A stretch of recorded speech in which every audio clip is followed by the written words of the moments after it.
Dad, what's wrong with the telly?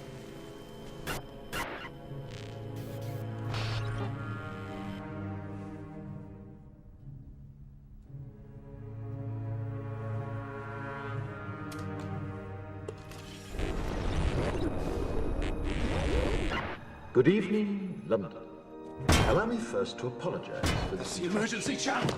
I do, like many of you, appreciate the comforts of everyday routine, the security of the familiar, the tranquility of repetition. Bloody hell. I enjoy them as much as any bloke.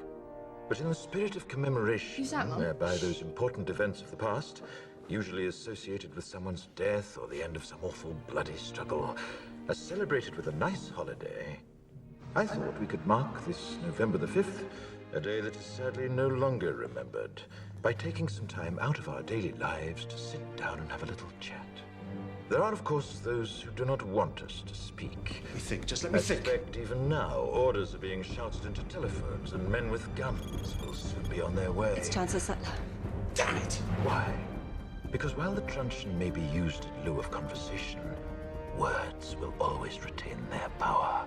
Words offer the means to meaning, and for those who will listen, the enunciation of truth. And the truth is, there is something terribly wrong with this country, isn't there? You designed it, sir. You wanted it foolproof. You told me every television in London. Cruelty and injustice, intolerance and oppression. And where once you had the freedom to object, to think and speak as you saw fit, you now have censors and systems of surveillance coercing your conformity and Cameras. soliciting your submission. We need cameras. How did this happen? Who's to blame? Well, certainly there are those who are more responsible than others, and they will be held accountable. But again, truth be told, if you're looking for the guilty, you need only look into a mirror. I know why you did it. I know you were afraid. Who wouldn't be? War, terror, disease. There were a myriad of problems which conspired to corrupt your reason and rob you of your common sense.